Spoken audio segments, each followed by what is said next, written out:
जय मिथिला। जय मिथिला। ओ धनंजय जी कतऽ छलहुँ हैं? चंदा कौड़ियात में छलहुँ। कार्यक्रम माथ पर अइ, अहाँके पते नहीं है, कते दिन भऽ गेल, एनामे केना काज हेतै? हाँ हाँ करियो। अच्छा ई कहू जे कते भेल चंदा? चंदा तऽ जे भेलै ई लिअ, ले जाओ चंदा ले जाओ। ओहो आहा बड्ड नीक ठीक ठीक ठीक ठीक। जमा करी बढ़िया। ए यो सांसद महोदय के बजा लिया।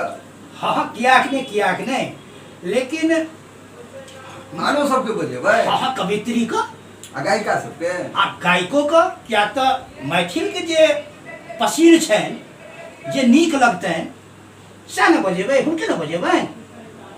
कहूँ नहीं बजबिए, अहाँके तऽ बुझल है मैथिली में लोग गाने सुनै लए आबै छै। बिल्कुल श्रीमान, बिल्कुल श्रीमान। मुदा ओकर कोनो तनाव नहीं, पाइ देबै तऽ कोनो नीक जे छै अहाँके गायिका। यदि कवित्री के बजेबै तऽ टाका लागत।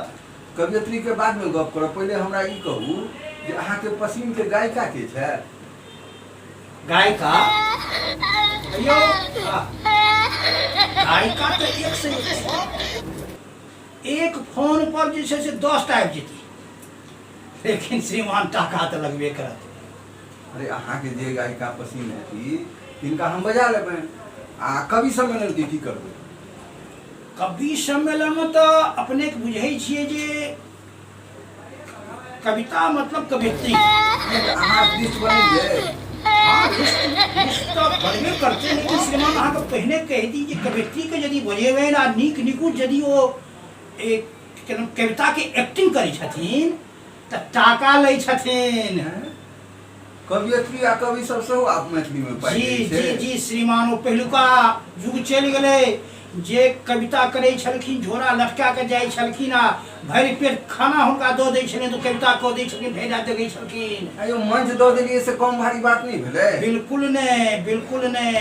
बिना टाका के कवित्री कविता नहीं करती। तो एकटा काज करू, हमरा एकटा उपाय फुरायल है। की श्रीमान? किछु पाइ जे छै, जे पाइ मांगै छै तिनका पाइ गछि दियौ। ठीक छै। आ जखन कार्यक्रम भऽ जेतै तऽ अंठा देबै। तेना करब जे कोनो आब हमरा समय नहीं है तो मांगे ला तो कोई आयत नहीं। बिल्कुल नीक लोग छै, बिल्कुल। ओहिना विदा कऽ देबै। एहि साल तो श्रीमान निपटिए जायत। हाँ तो एहि साल काज तऽ हमर भऽ जायत। अगला साल देखल जेतै। अगला साल देखल जेतै। हाँ ई बढ़िया आइडिया है। आ तकर बाद जे समस्या रहल जे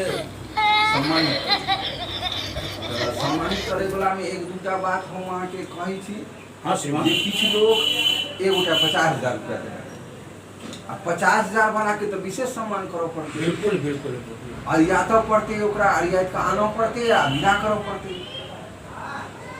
की विचार? हाँ ओहिमे 50,000 वाला के हमरा जानतब हुनका 2-4 टा हेड बना के अपन जे छै कमिटी के लोग से गेट से हुनका जे छै से इज्जत के साथ जे छै मंच तक आने के ओरियान करब।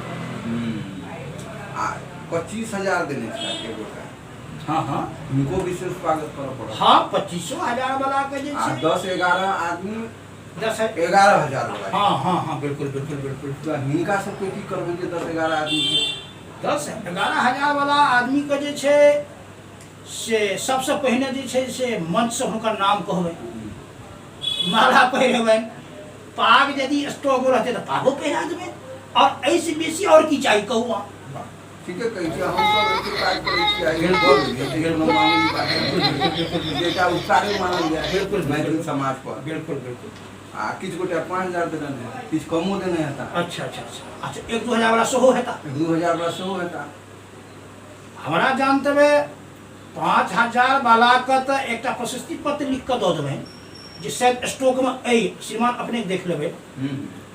आ 1,000-2,000 टका वाला के जहन पूरा सबके सम्मान दऽ देबै अपने के, तकर बाद जे छै से 1-2 टा गायिका सब गीतो गाबि देथिन, तकर बाद हुनका सबके नाम बजा के एक लाइन में ठाड़ कऽ देबै मंच पर।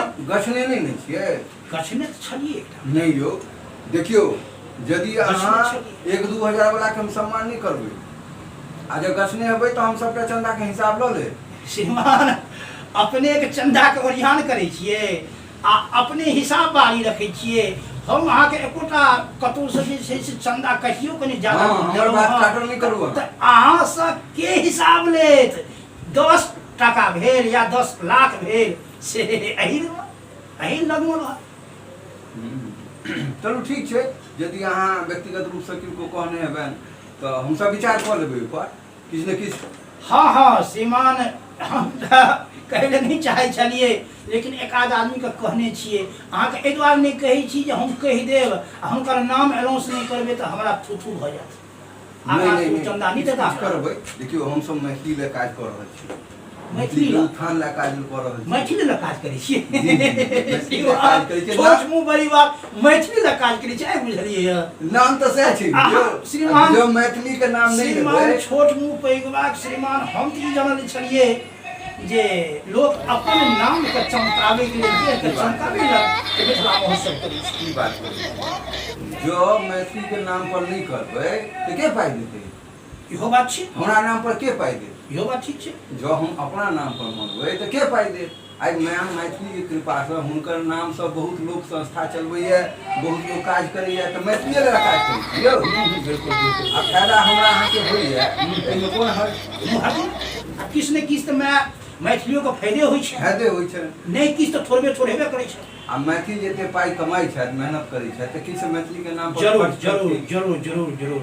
हे एकटा श्रीमान और आग्रह हमरा से जे किओ एक आधार वाला छनि हुनका जरूर जे छै से मंच पर एकठाम ठाढ़ कऽ देबनि, सम्मान करबनि जे ओहो यदि कोनो महोत्सव करता, विद्यापति समारोह करता तऽ याद रहतनि तऽ ओहो बजता।